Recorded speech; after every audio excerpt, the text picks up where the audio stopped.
Today we're going to talk about entering confined spaces and really what are the important things that we need to bear in mind with regard to that. According to OSHA, there's three characteristics of a confined space.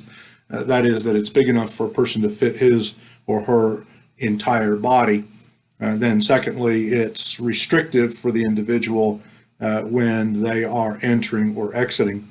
And then the space is not intended for anyone to stay in for a long period of time. So there are a number of rules associated with entering a confined space, and if you've had our confined space training, then that has been thoroughly covered there. But we're going to consider what is perhaps the golden rule of that entering into a confined space, and that is to check and monitor the atmosphere before entering. I'm going to relate to you a scenario where people did not do that and there were fatal consequences. In 2017, in January, 3 utility workers descended into a manhole, and one by one they died. When a utility worker in Key Largo, Florida, noticed that a section of the paved street was not settling properly, he decided to remove a manhole cover and go down into the earth. As a result of that, on Monday morning, the 15-foot hole deep hole went very silent.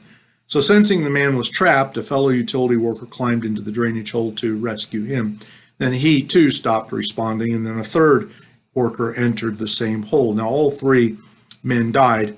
They were all overcome by poisonous fumes underground, according to the Monroe County Sheriff's Office. A Key Largo firefighter who made a desperate attempt to save the men also became unconscious within seconds. The firefighter, his name was Leonardo Moreno, who was an 8-year veteran of the department, was flown to hospital and ended up in critical condition for a while. The hole, which was just wide enough to fit a body, was filled with hydrogen sulfide and methane gas created from years of rotted vegetation. None of the 4 men wore masks or carried air packs. Those would have likely saved their lives. Moreno descended into the hole without his air tank because he couldn't fit through the hole with it, according to the Monroe County Sheriff's Department. Now, OSHA has some very specific rules for confined space entry and work, and in general, we can outline them this way. First of all, to monitor the atmosphere, then to eliminate or control the hazards, to ventilate the space, to use proper personal protective equipment, to isolate the space, to have a trained attendant, and as well, in this case, we should have also a supervisor, and then to be prepared for rescues and to plan for emergencies, and to emphasize a constant communication between the attendant and the people down the hole.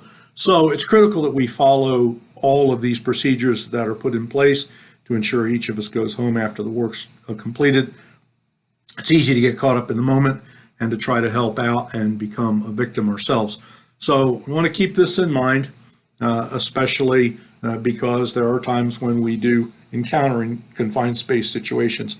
So we want to have a good idea of how to approach them and handle them.